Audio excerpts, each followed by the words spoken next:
पिछले 5 दिन से हिमाचल प्रदेश में कोरोना वायरस पॉजिटिव का कोई नया केस नहीं निकला है। इस वक्त 10 मरीज अस्पताल में उपचाराधीन हैं और 25 मरीज नेगेटिव पाने पर अस्पताल से डिस्चार्ज हुए हैं। यह स्थिति संतोषजनक है, लेकिन देश भर में स्थिति इतना अच्छी नहीं है। जो डेथ रेट कल बहुत ज़्यादा हुआ है, इसलिए हम सबको सतर्क रहने की आवश्यकता है।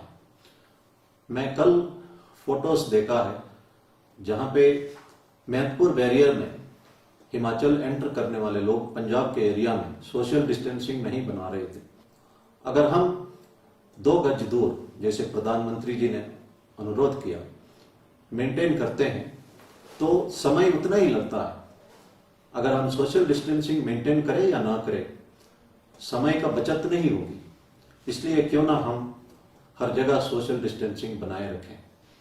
और जो लोग बाहर राज्यों से हिमाचल के अंदर आए हैं, उनको कहा गया था होम क्वारंटाइन के लिए। हम सबको एक बात समझना है कि कोई भी आदमी हेल्दी हो सकता है, उनमें कोई भी सिम्टम नहीं आ सकता है, लेकिन फिर भी वो एसिम्टोमेटिक कोरोना वायरस कैरियर हो सकते हैं। इसलिए घर के अंदर भी सतर्क रहने की जरूरत है। सीनियर सिटीजन से डिस्टेंसिंग बना के रखना, और अगर हो सके तो अलग कमरे में रहे और हैंड वॉश करते रहे। अगर अलग कमरे में नहीं रह सकते हैं तो घर के अंदर भी मास्क पहन सकते हैं, ये उचित रहेगा।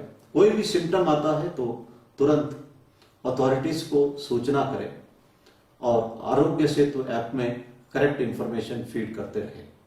हमारे नॉलेज में आया है कि कुछ दुकानदार मास्क नहीं पहन रहे हैं। ये जो आदेश है पब्लिक प्लेसेस में मास्क पहनने का, ये दुकानदारों के ऊपर भी लागू होता है।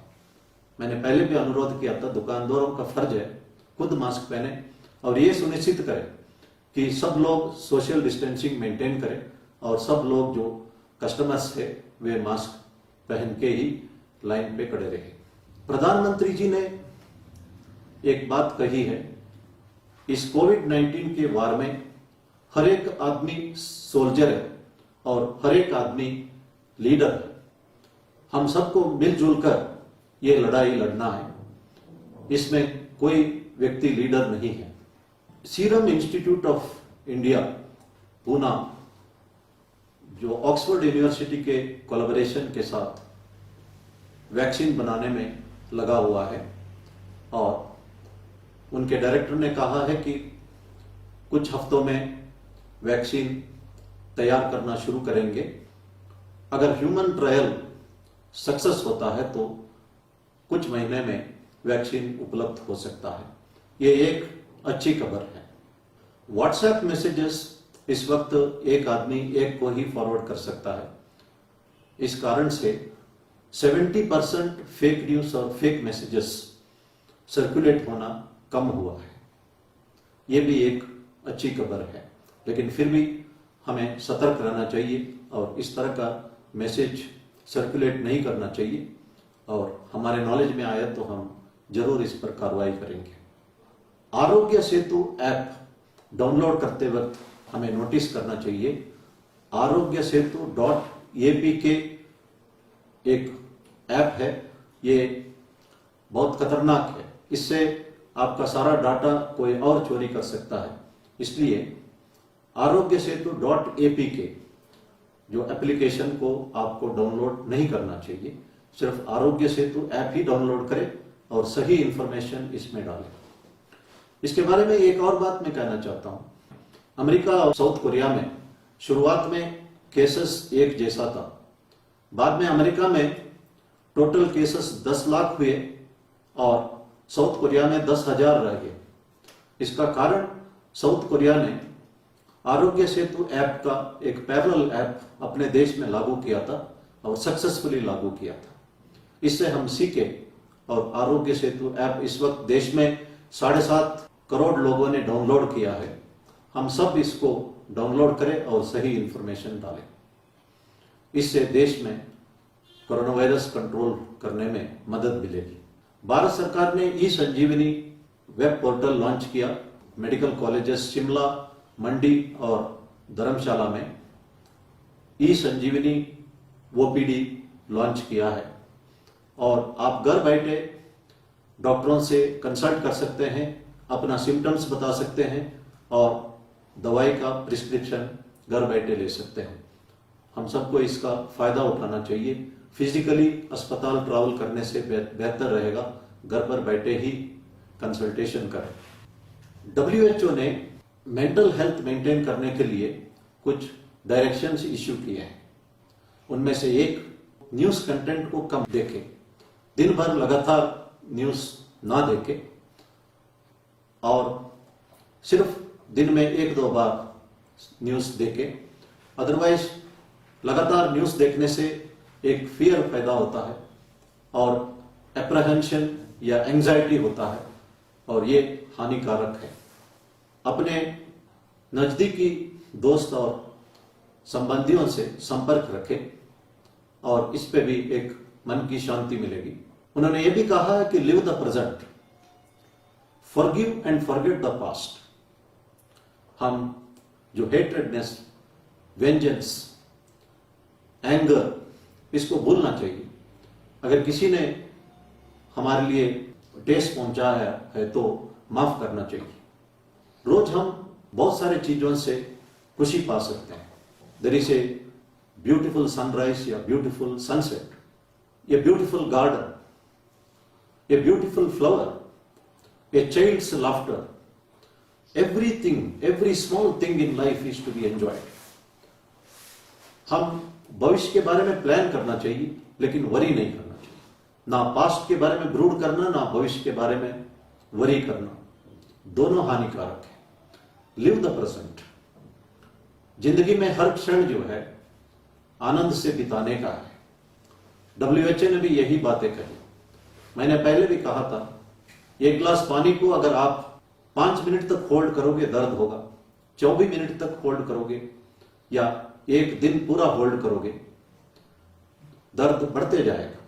इसका एक ही सॉल्यूशन है, पुट द ग्लास डाउन। जो चीज हमें तंग करता है उसको भूलना चाहिए और लोगों को माफ करना चाहिए। इससे हमारा तबीयत के लिए फायदा रहेगा। The feeling of hatred, vengeance, anger actually spoil our health और इसीलिए माफ करने से हमारा सेहत सही रहेगा और बाकी चीजें भगवान देखेगा। इसी तरह WHO ने कहा है कि कनेक्ट विद द नेचर। अगर आप घूम सकते हैं, नेचर को देख सकते हैं तो ये करना चाहिए। जिनको संभव है उनको इसका फायदा उठाना चाहिए।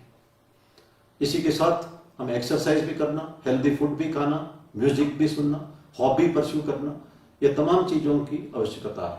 अभी भी हम एक दूसरे कम्युनिटी के बारे में कुछ ना कुछ मैसेजेस सोशल मीडिया में डालते जा रहे हैं।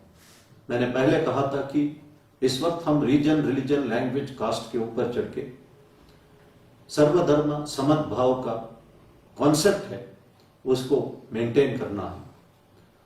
मैंने पढ़ा है कि एक कश्मीरी मुस्लिम लड़की मेडिकल एंट्रेंस लिखने के लिए जम्मू आई थी और लॉकडाउन शुरू हुआ, वो वापस कश्मीर नहीं जा पाई और इस वक्त वो एक कश्मीरी पंडित के फैमिली में जम्मू में रह रही है और दोनों प्यार मोहब्बत से रह रहे हैं। ये संभव है। शिरडी साईं बाबा एक मॉस्क में रहते थे और उस मॉस्क का नाम उन्होंने रखा कि द्वारका में। वो हमेशा कहते थे, अल्लाह मालिक, अल्लाह आपका भला करे। और वे राम और कृष्ण को भी मानते थे, भगवान ही मानते थे और हमेशा कहते थे सबका मालिक एक है। कुछ दिन पहले द्वारका मई में जो धुनी है वहां पे तेजी से आधी रात में जलने लगी और आसमान भर जो धुआं फैलने लगी। इस बात पर शिरडी साईं बाबा के डिवोटीज बहुत खुश है। सबका अलग अलग इंटरप्रिटेशन है, सही क्या है वो मुझे भी पता नहीं है, लेकिन एक चीज मैं जिक्र करना चाहता हूं। यह सत्य घटना है। इसका जिक्र साई सच्चरित्रा जो किताब हेमंत पंत दाभोलकर जी ने 1930 में लिखा है उसमें दर्शाया गया। शुरू में उन्होंने ये किताब मराठी में लिखा है, अब हर भाषा में यह किताब उपलब्ध है। इस पे एक घटना का जिक्र है।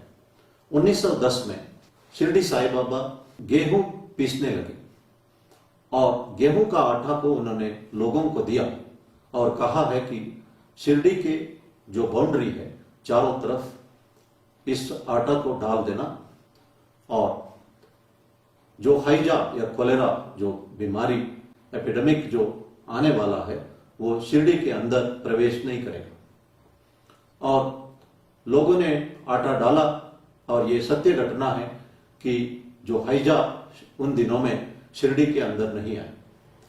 इस घटना पर आप विश्वास कर सकते हैं या नहीं कर सकते, ये आपका डिस्क्रिप्शन है, लेकिन मैं समझता हूं जो इस पर विश्वास करते हैं वो ये समझ सकते हैं कि भगवान जब चाहता है तो कोई भी एपिडेमिक या पेंडेमिक को दुनिया में आने से रोक सकता है, किसी भी प्रांत पर आने से रोक सकता है। यह दुनिया भगवान की मर्जी से ही चलते रहा है और भगवान के मर्जी से ही रुका हुआ है और फिर भगवान की मर्जी से ही चल पड़ेगा। शिरडी बाबा ने यह भी कहा है कि एक दूसरे की मदद करें, दुश्मनी भूल जाए, प्यार मोहब्बत से रहे और श्रद्धा और सबूरी, डिसिप्लिन और पेशेंस बनाए रखें।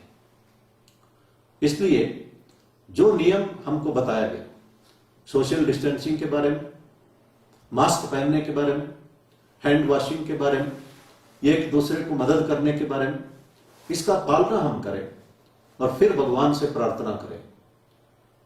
भगवान जरूर हमारी दर्द सुनेंगे। इसलिए मैं पुनः कहना चाहता हूं, भगवान से प्रार्थना करने के पहले हम अपना कर्तव्यों को निभाएं, एक दूसरे का मदद करें और संयम बरतें। धन्यवाद। जय हिंद।